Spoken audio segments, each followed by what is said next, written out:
Serangan seksual akan terus berlaku dan tidak berkesudahan andai mangsa hanya berdiam diri.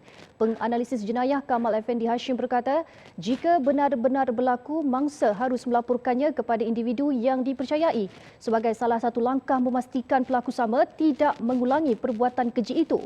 Hadiza Faisal melaporkan.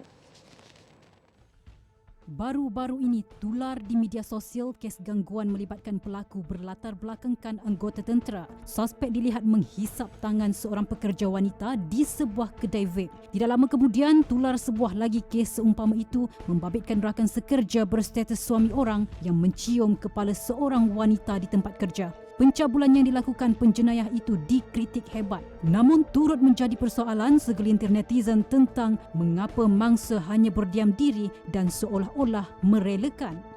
Ada yang bertanya sama ada kita patut lawan atau diam. Jika anda berdiam diri, dia sebenarnya memberi keyakinan kepada penjenayah itu untuk meneruskan perbuatannya berkali-kali sama ada kepada mangsa yang sama, pemandiri yang sama ataupun kepada orang lain. Jadi kalau kita diam, makanya bagi dia itu satu signal lah, semboyan bahawa dia boleh meneruskan perbuatannya. Yang paling baik adalah mendapatkan bantuan. Ya. Kalau nak melawan sudah tentulah secara normal ataupun hakikatnya mangsa itu fizikalnya lebih kecil daripada penjenayah. Jadi untuk melawan adalah suatu yang langkah yang tidak akan saya syorkan. Yang saya syorkan adalah supaya membuat laporan kepada pihak berkuasa supaya tidak akan dapat dilakukan serta-merta kepada penjenayah tersebut. Menurut Kamal Effendi, kes-kes sedemikian telah lama berlaku namun kebanyakannya tidak dibawa ke pengetahuan umum untuk kesedaran masyarakat.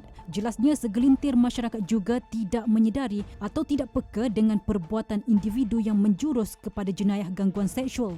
Kalangan masyarakat yang beranggapan bahawa gangguan-gangguan sikit, kecil-kecil ni bukanlah satu kesalahan. Kalau kita tengok apa yang ada dalam kerangka undang-undang ni, dia bukan setakat perbuatan, ya.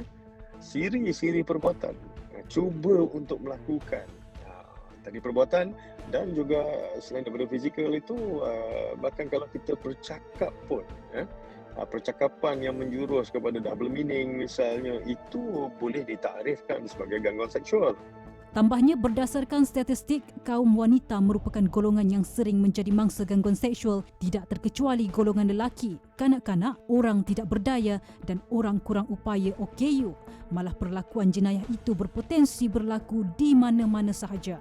Berdasarkan laporan media awal September lalu, Menteri Pembangunan Wanita, Keluarga dan Masyarakat, Datuk Seri Rina Harun berkata, mangsa gangguan seksual disaran membuat laporan terus kepada pihak berkuasa untuk tindakan lanjut terhadap pihak terbabit tanpa perlu menunggu peruntukan rang undang-undang RUU berkaitan jenayah gangguan seksual dikuatkuasakan. Mangsa juga boleh menyalurkan maklumat ke talian kasih 15999 yang dinaungi kementerian itu. Berdasarkan data Polis Diraja Malaysia PDRM, sebanyak lebih 11,000 kes telah direkodkan sejak 2018. Itu kes yang direkodkan.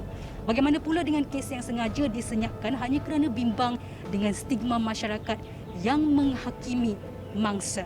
Oleh itu, kita sebagai rakyat Malaysia seharusnya memupuk nilai empati yang lebih tinggi berbanding dengan suka-suka menghakimi mangsa.